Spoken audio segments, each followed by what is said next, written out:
200 video, 90पेक्षा जास्त औषधे आणि संगमनेरचा भोंदूबाबा राजेंद्र गडगे, अशोक खरातच्याही 2 पावलं पुढचा, तपासात हादरवणारी माहिती. अहिल्यानगरच्या संगमनेर तालुक्यातील वडगाव पान येथील भोंदूबाबा राजेंद्र बापू गडगे प्रकरणात पोलिसांनी मोठी कारवाई करत 200हून अधिक व्हिडिओ जप्त केले आणि हे सर्व व्हिडिओ आता फॉरेन्सिक तपासणीसाठी पाठवले जाणार असून त्यातून धक्कादायक माहिती समोर येण्याची शक्यता व्यक्त केली जाते. याशिवाय दत्तधाम आश्रमातून 90हून अधिक संशयास्पद औषधांचा साठा जप्त करण्यात आला असून त्या औषधांचे नमुने तपासासाठी प्रयोगशाळेत पाठवण्यात येणार आहेत. अप्पर पोलीस अधीक्षक सोमनाथ वाघचौरे यांनी दिलेल्या माहितीनुसार गडगे आणि त्यांच्या कुटुंबियांच्या नावावर संगमनेर अहिल्यानगर निवासा राहता परिसरात तब्बल 13 मालमत्ता असल्याचं तपासात उघड झालेलं आहे. या मालमत्तांची माहिती मिळवण्यासाठी सब रजिस्ट्रार कार्यालयाशी संपर्क साधण्यात आला आहे. तसेच गडगे याची 10 वेगवेगळ्या बँकांमधील खाती तपासाअंतर्गत असून आर्थिक व्यवहारांची छाननी सुरू आहे. गडगे हा कॅन्सरसारखे दुर्दैव आजार मंत्रशक्तीने बरे करण्याचा दावा करत होता. तसेच पुत्रप्राप्तीसारख्या अंधश्रद्धांना खतपाणी घालत महिलांची आणि कुटुंबियांची फसवणूक केल्याचे आरोप आहेत. या संदर्भात ग्रामीण रुग्णालयाकडून त्याला नोटीसही बजावण्यात आली आहे. या प्रकरणी गडगेसह डॉक्टर मोहनपुरी, ज्ञानेश्वरी गडगे, सुरेश शिंदे, मधुकर शिंदे या 5 जणांविरोधात गुन्हा दाखल करण्यात आलेला आहे. यापैकी गडगे आणि मधुकर शिंदे सध्या पोलीस कोठडीत असून उर्वरित 3 आरोपींचा शोध सुरू आहे. डॉक्टर मोहनपुरी हा औषध पुरवठ्याचा प्रमुख सूत्रधार असल्याचा संशय असून तो सध्या फरार आहे. यामध्ये वडगाव पान येथील जो भोंदूबाबा आहे गडगे याच्या विरुद्ध संगमनेर तालुका पोलीस स्टेशनला फसवणूक अर्थात 420 जुना, त्याशिवाय महाराष्ट्र जादूटोणा विरोधी अधिनियमाखाली गुन्हा दाखल केलेला आहे. यामध्ये 2 आरोपी आता सध्या अटक आहे, राजेंद्र गडगे आणि मधुकर शिंदे. अन्य आरोपी जे आहेत 3, त्यापैकी सूरज शिंदे आणि डॉक्टर मोहनपुरी व अन्य 1 आरोपी असे अटक करणं बाकी आहे. त्यांचा शोध आपण घेत आहोत.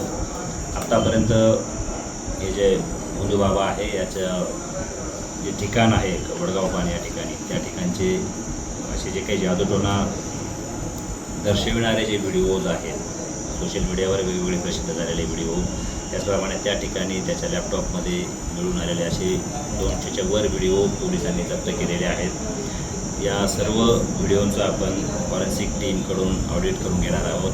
फॉरेन्सिक लॅबकडून त्याचा अहवाल आपण मिळवणार आहोत. याशिवाय जे काही अन्य नागरिक असतील, पूर्ण राज्यातील असतील, बाहेरील असतील, यांची जर काही अशी त्या बाबाकडून फसवणूक झाली असेल तर त्यांना देखील आपल्या मार्फतीने आणि आवाहन करत आहोत की त्यांनी देखील पोलीस स्टेशनला यावं आणि पोलीस स्टेशन या ठिकाणी तक्रार नोंदवावी.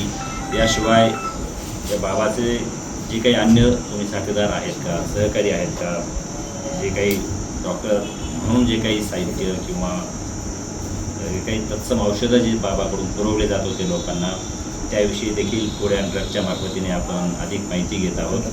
ही खरोखर औषधी वस्तू आहेत का, याचा वापर काय आहे, त्याबाबतचे परवाने त्यांच्याकडे आहेत का, या सर्व बाबींचा तपास आपण करत आहोत. याशिवाय जो काही त्यातील आर्थिक अँगल आहे तो देखील आपण तपासत आहोत. या बाबाचे अकाउंट्स नेमके कोणत्या कोणत्या बँकांमध्ये आहेत, त्यामध्ये जे काही ट्रान्झॅक्शन झालेले आहेत त्या दृष्टीनं देखील पोलीस तपास करत आहेत.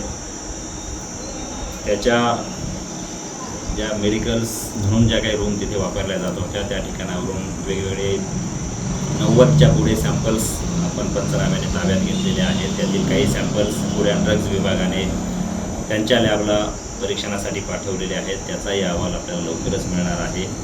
ओव्हरऑल या प्रकरणामध्ये संगमनेर पोलीस अतिशय गांभीर्यानं तपास करत आहेत. नागरिकांना देखील आमचं आवाहन आहे की जर या बाबाकडून असे काही कोणी फसवले गेले असतील, आर्थिकदृष्ट्या फसवले गेले असतील किंवा कोणी महिला असतील त्यांचीही काही वेगवेगळ्या पद्धतीनं शोषण झालं असेल तर या सर्वांनी तालुका पोलीस स्टेशन, संगमनेर तालुका पोलीस स्टेशन या ठिकाणी यावं, जेणेकरून आणखी असे काही गैरप्रकार असतील तर ते उघडकीस येतील. Bureau report, SBN Marathi, Ahilyanagar.